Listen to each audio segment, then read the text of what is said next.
महात्मा लोग कहते हैं आदमी की शांति, आदमी के कल्याण, आदमी के परमात्मा प्राप्ति में 5 बड़े बाधा हैं। काम, क्रोध, लोभ, मोह, अहंकार, ये 5 बाधा हैं। और आज हम कह सकते हैं इनको त्याग कर दो तो हो जाएगा, शांति मिल जाएगी। और आज हम कह सकते हैं पारिवारिक शांति को बनाए रखने में 5 बड़ी बाधा हैं। 5 भीतर का जो है काम, क्रोध, लोभ, मोह, अहंकार, ये 5 भीतर से त्याग दें और 5 बाहर से त्यागना होगा। वो क्या है? फेसबुक, इंस्टाग्राम, ट्विटर, यूट्यूब और व्हाट्सएप, ये का छोड़ दो। ये परिवार तोड़ रहा है आजकल के ज़माने में। आदमी की शांति में, आदमी पारिवारिक एकता में सबसे बड़ी बाधा है ये फेसबुक, इंस्टाग्राम, ट्विटर, यूट्यूब और व्हाट्सएप। इनका तो त्याग करो पहले, तब काम करो कि छोड़ने की बात आएगी बाद में। सबसे बड़ी बाधा यह है, अब आज भगवान छोटा हो गया, इंस्टाग्राम बड़ा हो गया है, ट्विटर बड़ा हो गया। भगवान भक्ति करते रहेंगे, अभी तो ट्वीट कर लेते हैं थोड़ा सा। कितना भटक गया है आदमी। परिवार छोटा हो गया, पूजा पाठ छोटा हो गया, देवी देवता छोटा हो गया, माँ बाप छोटे हो गए, भगवान भी छोटे हो गया। अब सबसे बड़ा देवता हाथ में जो आया हुआ है ना, सब छूट जाए तो छूट जाए, ये नहीं छूटना चाहिए। है बहुत काम की चीज़, लेकिन संभाल करके प्रयोग करो, बाहर की चीज़ों का भी, भीतर की चीज़ों का। जानते आप सब हैं, जानते सब हैं, किंतु मानने को तैयार कोई नहीं। महाराज जानते हैं, लोग कहते हैं अरे महाराज जो आप कहते हैं हम तो जानते हैं। भैया जानना काम नहीं आएगा, मानना काम आएगा। और अंतिम एक चुटकुला कह देता हूँ हमारी कमजोरी के लिए कि हम लोग कहाँ कहाँ कमज़ोर होते हैं, कैसे कमज़ोर होते हैं। जानते हैं, मानते नहीं हैं। एक आदमी ने, आदमी 50-55 साल की उम्र वाले आदमी ने अपने एक बेटे को बुलाया जिसकी शादी नहीं हुई थी।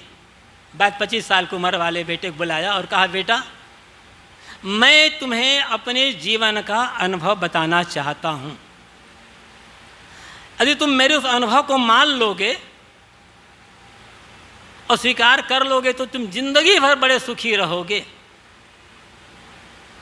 पिता की बात सुनकर बेटा ने कहा, पिताजी आपका जो अनुभव है वो तो मेरे लिए अनमोल धरोहर है। आप बताएं आपका अनुभव क्या है। तो पिता कहता है, बेटा मेरा अनुभव यह है कि जिंदगी में शादी करके मैंने भयंकर गलती की थी। जो मैं शादी की वो भयंकर गलती की थी। मैं तुम्हें बताता हूँ, यदि तुम जीवन भर सुखी रहना चाहते हो तो कभी भूल कर भी शादी मत करना। एक पिता अपने बेटे को कह रहा है कि शादी करके मैंने भयंकर गलती की और तुम यदि जीवन भर सुखी रहना चाहते हो तो भूल कर भी शादी मत करना। बेटा कहता है, पिताजी आपकी इस बात को मैं जिंदगी भर याद रखूंगा और अपने बेटे को भी बताऊंगा, बेटा तू कहीं भूल शादी मत करना। बस बात यही है। याद हम रखें साहब, आप पर साहब जी आप परसा लाए थे ना, अमुक बात बताए थे, अभी भी मुझे याद है। याद तो है, जी रहे हैं या नहीं जी रहे हैं। गुरुजी ने बताया तो है, इस मुनि ने बताया तो है, जी रहे हैं या नहीं जी रहे हैं। सुनते समय बात बढ़िया लगती, बहुत सुंदर बात लगती है, और जब जाते हैं ना जैसे झाड़ते हैं कहीं कहीं झाड़ कर बाहर हो जाते हैं। ये काम नहीं आएगा। सुनना होगा, मनन करना होगा, धारण करना होगा, आचरण करना होगा, तब ज्ञान। छोटी सी बात हमारा कल्याण कर सकती है यदि उसके जीवन में उतार लें तो।